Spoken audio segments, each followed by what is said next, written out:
कुछ दिनों से मैं नोटिस कर रही थी कि मेरी छोटी बहन सायरा बहुत खुश रहने लगी थी।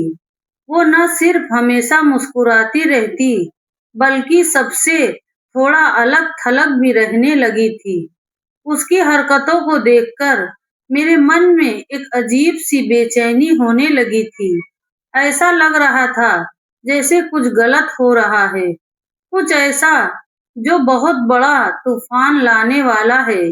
यही सोचकर मैंने एक दिन जब सायरा घर पर नहीं थी, उसके कमरे की तलाशी लेने का फैसला किया और फिर जो चीजें मुझे वहां मिली, उन्हें देखकर मेरे पैरों तले जमीन खिसक गई। मेरा नाम नायला है और आज जो कहानी मैं आपके सामने पेश करने जा रही हूँ, वो कोई सुनी-सुनाई कहानी नहीं, बल्कि हमारे घर में घटी एक सच्ची घटना है। ये एक ऐसी आंखें खोल देने वाली तल्ख हकीकत है, जिसे सुनकर आपके भी रोंगटे खड़े हो जाएंगे। हमारे वालिदैन की हम दो ही औलादें थी और दोनों बेटियां। मैं नायला बड़ी थी और मुझसे 7 साल छोटी मेरी बहन सायरा थी। आज से करीब 5 साल पहले हमारे वालिद का इंतकाल हो गया था। उनके जाने के बाद हमारी अम्मी ने हम दोनों बहनों को लेकर उसी जगह रहने का फैसला किया, जहां हम पहले से रह रहे थे। ये मकान हमारे वालिद का अपना था, क्योंकि अम्मी मायके यानी हमारे ननिहाल में माली हालत कुछ अच्छी नहीं थी। इसलिए अम्मी ने सोचा कि वहां जाकर भाभीयों के ताने सुनने और तंग-दस्ती में 2 वक्त की रोटी कमाने से बेहतर है कि हम अपने घर में रहें और मेहनत करके गुजारा करें। इसलिए अम्मी ने पास के एक स्कूल में काम शुरू कर दिया। अम्मी हमें दोनों बहनों को साथ लेकर स्कूल जाती थी। हम दोनों उसी स्कूल में पढ़ाई करते थे और अम्मी सुबह से दोपहर तक स्कूल के छोटे-मोटे काम संभालती थी। सफाई करना, कुर्सियों को तरतीब देना, बच्चों को वॉशरूम करवाना, यानी अम्मी उस स्कूल में सब कुछ थी। आया, सफाई वाली, हेल्पर। इस काम के बदले में उन्हें हर महीने 1200 रुपए की तनख्वाह मिलती थी, जिससे हमारी गुजर बसर होती थी। वक्त यूं ही धीरे-धीरे गुजरता रहा। मैंने बचपन से ही अम्मी को बहुत मेहनत करते देखा था, इसलिए जब दूसरी लड़कियां शादी और अच्छे घराने के सपने देखती थी, मैं अम्मी का बोझ हल्का करने का ख्वाब देखा करती थी। मैं सोचती थी कि कब मैं बड़ी होंगी, कब मैं अम्मी का हाथ बटाऊंगी और कब उन्हें आराम दे पाऊंगी। जैसे ही मैंने एफए का इम्तिहान पास किया, मैंने अपने इस ख्वाब की ओर कदम बढ़ाना शुरू कर दिया। मैंने घर पर बच्चों को ट्यूशन पढ़ाना शुरू किया, क्योंकि उस वक्त मेरे पास और कोई नौकरी करने का विकल्प नहीं था। मुझे अपनी पढ़ाई भी जारी रखनी थी। तभी मुझे पता चला कि आगे की पढ़ाई प्राइवेट भी की जा सकती है। इसके बाद मैंने 2-2 जगह काम शुरू कर दिया। दिन में मैंने पास के एक स्कूल में मामूली तनख्वाह पर पढ़ाना शुरू किया। दोपहर को स्कूल से लौटने के बाद थोड़ा आराम करती, फिर बच्चों को ट्यूशन पढ़ाती और रात को अपनी पढ़ाई करती। मैंने प्राइवेट दाखिला ले लिया था। अम्मी मुझे इतनी मेहनत करते देखकर बहुत परेशान होती थी। वो गुस्सा करती, डांटती और कहती, तुम लोगों का बाप मर गया है, लेकिन माँ अभी जिंदा है। मैं हूँ ना तुम दोनों का बोझ उठाने के लिए। तुम दोनों पढ़ो लिखो, अपने पैरों पर खड़ी हो जाओ, ताकि कल को तुम्हें किसी की तरफ देखना ना पड़े। लेकिन मैं हमेशा ये कहती थी, अम्मी मैं पढ़ रही हूँ, पढ़ाई भी तो जारी है। ये जो मैं अतिरिक्त काम कर रही हूँ, वो सिर्फ आपके बोझ को हल्का करने के लिए कर रही हूँ, ताकि आप भी सुकून के 2 पल जी सके। अम्मी प्यार से समझाती, कभी डांट कर, लेकिन मैं भी अपने नाम की एक थी। मैंने वही किया जो मैंने ठान लिया था। मैंने प्राइवेट पढ़ाई भी जारी रखी और मेहनत भी और मेरी मेहनत रंग लाई। हमारे घर के पहले की तुलना में अब काफ़ी खुशहाली आ चुकी थी। मेरी प्राइवेट पढ़ाई पूरी हो चुकी थी और मुझे शहर में के एक बड़े और अच्छे कॉलेज में लेक्चर की नौकरी मिल गई थी। मेरी तनख्वाह अच्छी थी। मैंने अम्मी को स्कूल में काम करने से मना कर दिया। पिछले 2 साल से अम्मी घर पर ही थी, लेकिन मेहनत की आदत ऐसी थी कि वो घर पर भी खाली नहीं बैठती थी। उन्होंने सिलाई-कढ़ाई का काम शुरू कर दिया था। वक्त गुजरता रहा और घर में कुछ हद तक खुशहाली आ चुकी थी। लेकिन अब अम्मी को मेरी शादी की फिक्र सताने लगी थी। वो मेरे लिए रिश्ते तलाश करना चाहती थी। जब उन्होंने मुझसे इस बारे में मशवरा किया, तो मैंने साफ मना कर दिया। मैंने कहा, अम्मी बचपन से हम आपको मेहनत और तंगदस्ती में जीते देख रहे हैं। अब जब खुशहाली के दिन आए हैं, तो आप मुझे घर से निकालने की सोच रही हैं। मैं कहीं नहीं जा रही। मैं आपके साथ रहूँगी, आपकी मदद करूँगी। सायरा पढ़ रही है। मैं चाहती हूँ कि वो भी अच्छे से पढ़ लिख जाए, अपने पैरों पर खड़ी हो जाए। अगर मेरी शादी हो गई तो पता नहीं वो लोग कैसे होंगे। मैं चाहती हूँ कि शादी के बाद भी मैं आपको सपोर्ट कर सकूँ। इसलिए फिलहाल इस टॉपिक को बंद ही रखे। लेकिन अम्मी कहाँ मानने वाली थी। वो चुपके-चुपके रिश्ते की तलाश शुरू कर चुकी थी। एक दिन जब मैं कॉलेज से लौटी तो देखा कि अम्मी के पास एक खातून बैठी थी। मैंने उन्हें सलाम किया और अपने कमरे में चली गई। मैं हैरान थी कि ये कौन है? वो खातून बिल्कुल अनजान थी। पहला ख्याल यही आया कि शायद अम्मी मेरे लिए रिश्ता तलाश कर रही हैं। मैं किचन में चाय बना रही थी। तभी मैंने सायरा से पूछा, ये खातून कौन है? उसने बताया कि हमारे मोहल्ले में जो खाली मकान था, उसमें ये नई किराएदार आई हैं।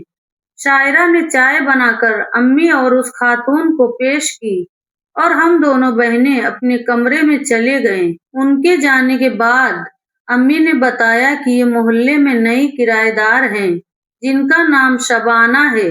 वो बेवा हैं और अकेली रहती हैं। उनको कोई औलाद भी नहीं है। मुझे बहुत अफसोस हुआ, क्योंकि शबाना आंटी देखने में बहुत सोबर और सभ्य लगती थी। मैंने मन में सोचा कि अगर वो चाहती तो उनकी शादी अब भी हो सकती थी। फिर उन्होंने शादी क्यों नहीं की? शायद कोई मजबूरी होगी। इस घटना को करीब 1 हफ्ता गुजर चुका था। एक इतवार को शबाना आंटी फिर हमारे घर आई। मुस्कुराते हुए बोली, बेटा अकेली हूँ, दिल नहीं लगता। सोचा तुम लोगों के पास थोड़ा वक्त गुजार लूं। अम्मी ने बड़े प्यार से कहा, हाँ हाँ बहन क्यों नहीं, आओ बैठो। शबाना आंटी जितनी सभ्य और प्यारी दिखती थी, उतनी ही मीठी उनकी बातें थी। उनकी बातों से ऐसा लगता था जैसे उनके मुंह से फूल झड़ रहे हों।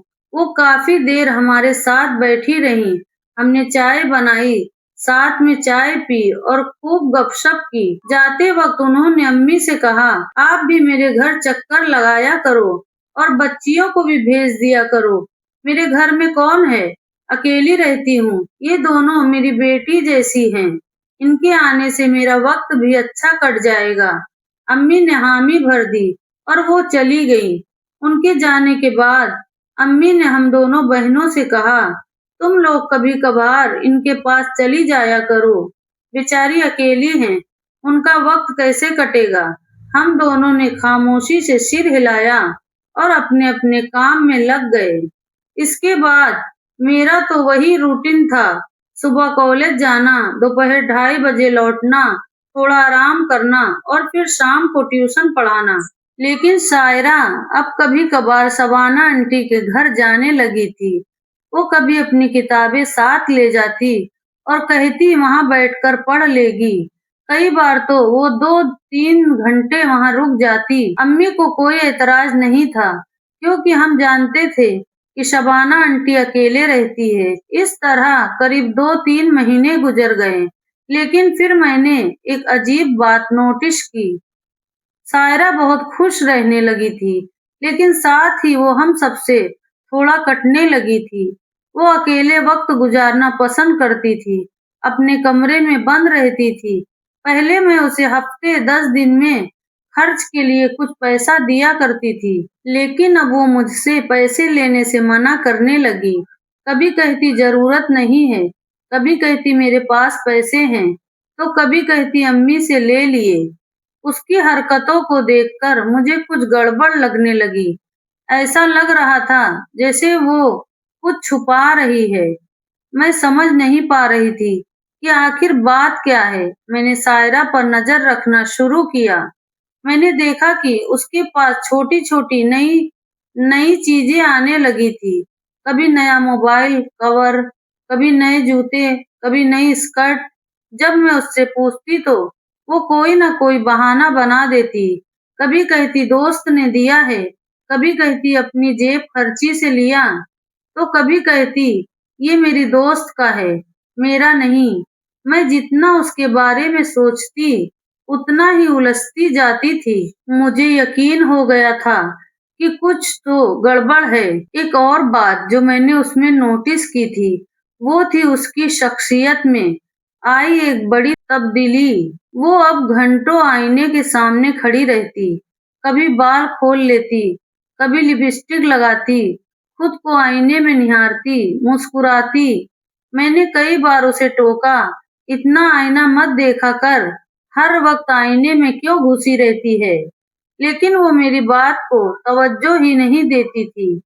ऐसा लगता जैसे मेरी बात एक कान से सुनती और दूसरे कान से निकाल देती। वो आईने के सामने खड़ी रहती, कपड़े बदलती, मेकअप करती और खुद को सराहती। मुझे लगने लगा था कि सायरा में ये बदलाव उम्र से पहले आ रहे हैं। ऐसा लग रहा था जैसे वो बहुत जल्दी ही बड़ी हो रही है, और ये अच्छी बात नहीं थी। मेरा मन बार-बार कह रहा था कि कुछ गलत हो रहा है। कई बार रात को शायरा की इन हरकतों के बारे में सोचते-सोचते मुझे नींद नहीं आती थी। मैं परेशान हो जाती कि आखिर ये क्या हो रहा है? क्यों हो रहा है? क्या शायरा की जिंदगी में कोई नई दोस्त आ गई है, जो उसकी सोच को बदल रही है? लेकिन बहुत सोचने के बाद भी मुझे कोई जवाब नहीं मिलता था। इस दौरान सायरा शबाना आंटी के घर रोजाना जाने लगी थी। वो शाम 6 बजे से रात 9 बजे तक वहाँ रहती थी। शबाना आंटी कहती थी, दिल घबराता है, शायरा को पढ़ना ही है, मेरे पास बैठकर पढ़ लेगी, मेरा भी वक्त कट जाएगा। एक दिन मैंने फैसला किया कि मुझे सायरा की चीजों की तलाशी लेनी चाहिए। शायद मुझे कोई सुराग मिल जाए, जो मेरी इस परेशानी को खत्म कर दे। मैं सायरा के बिस्तर की तरफ गई। उसके बेड के साथ एक छोटी-सी दराज थी, जिसमें 2 हिस्से थे।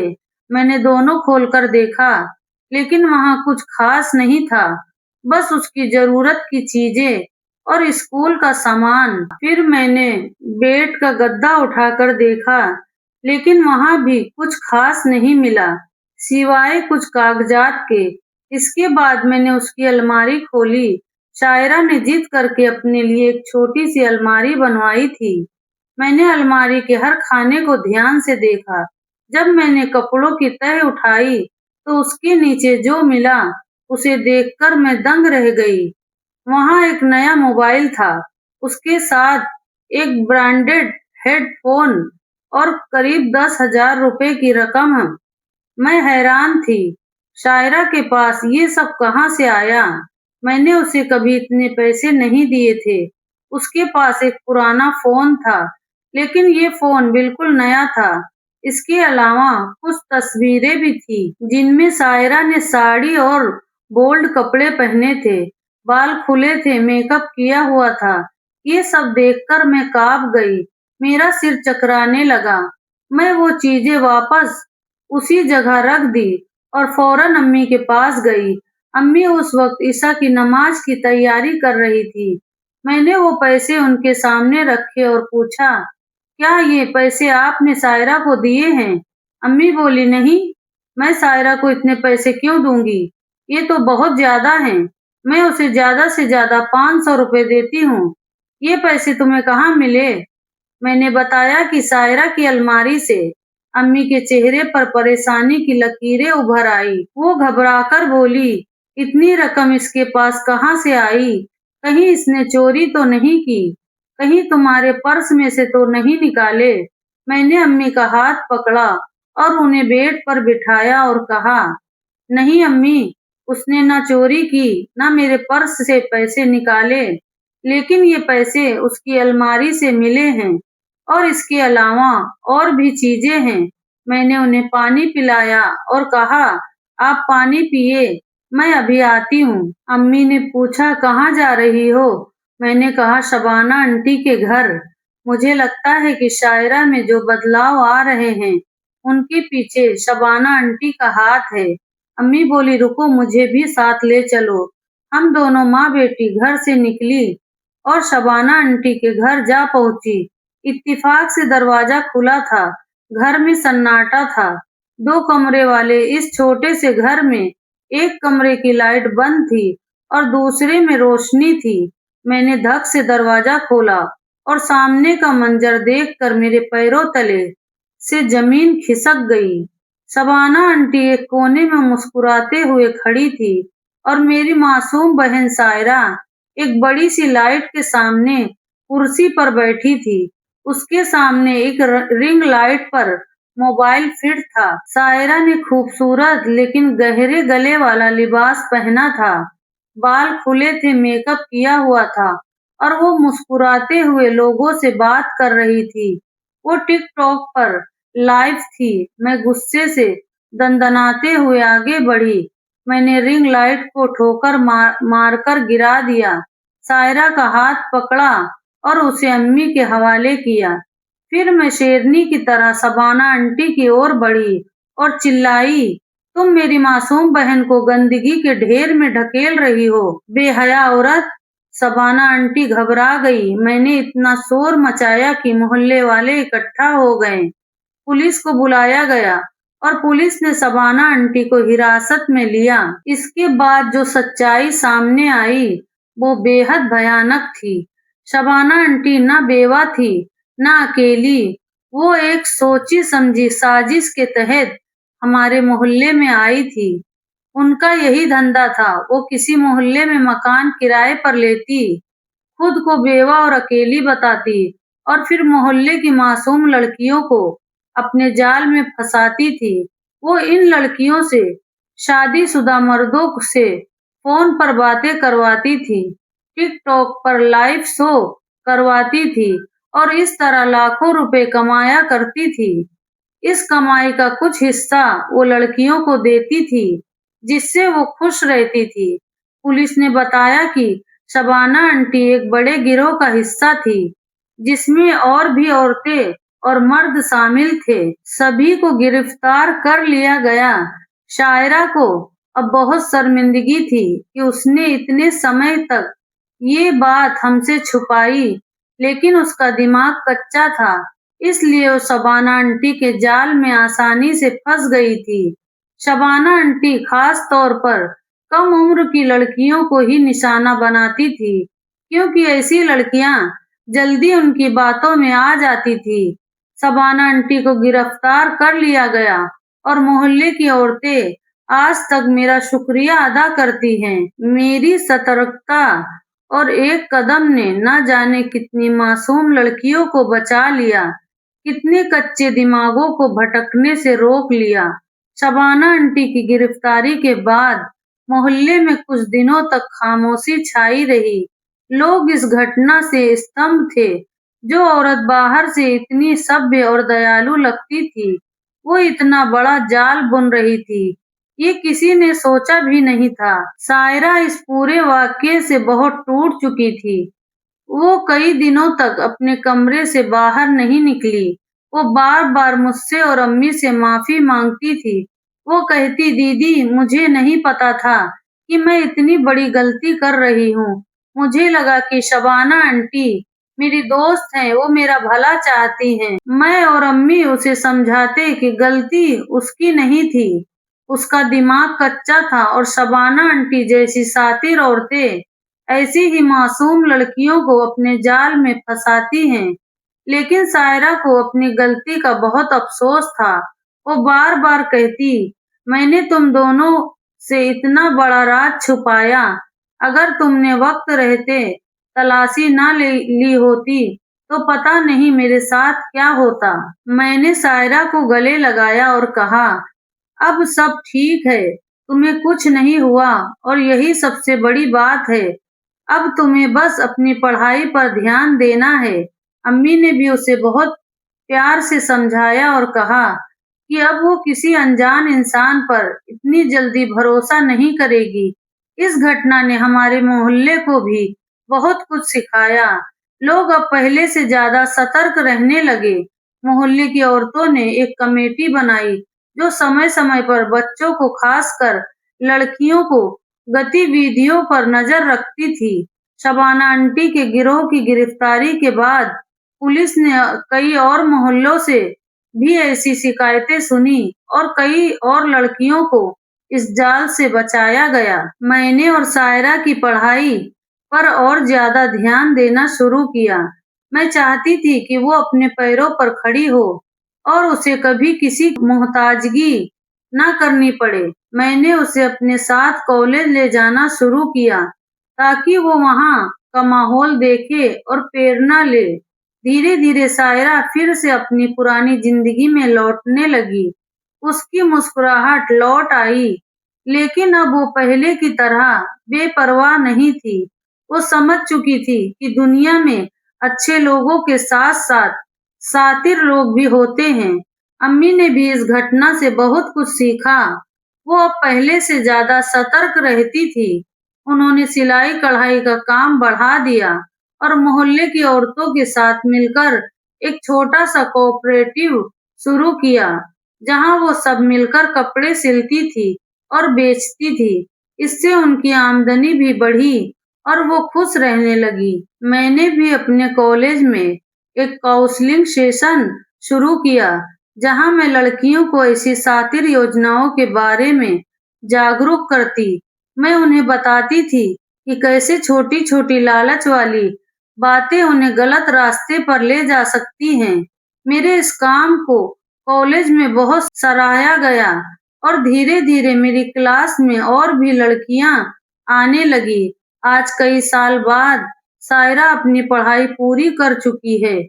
वो अब एक स्कूल में टीचर है और वो अपनी मेहनत से कमाई करती है। वो हमेशा कहती है, "दीदी, अगर तुम उस दिन मेरे कमरे की तलाशी ना लेती, तो शायद मैं आज यहाँ ना होती।" मैं उसे हंसकर जवाब देती हूँ, "सब ऊपर वाले की मेहरबानी है। उसने मुझे वक्त रहते ही सही रास्ता दिखाया। हमारा मोहल्ला अब पहले से ज़्यादा एकजुट है। लोग एक दूसरे का ख्याल रखते हैं और कोई भी अनजान शख्स मोहल्ले में आता है, तो उस पर सबकी नज़र रहती है।" ये घटना हमारे लिए एक सबक थी, जिसने हमें सिखाया कि सतर्कता और जागरूकता कितनी ज़रूरी है। प्यारे साथियों, आपको ये कहानी कैसी लगी? कमेंट बॉक्स में ज़रूर बताएं। ऐसी कहानियाँ सुनने के लिए हमारी वीडियो को लाइक करें, शेयर करें और चैनल को सब्सक्राइब करें। पूरी कहानी देखने का आप सबका शुक्रिया।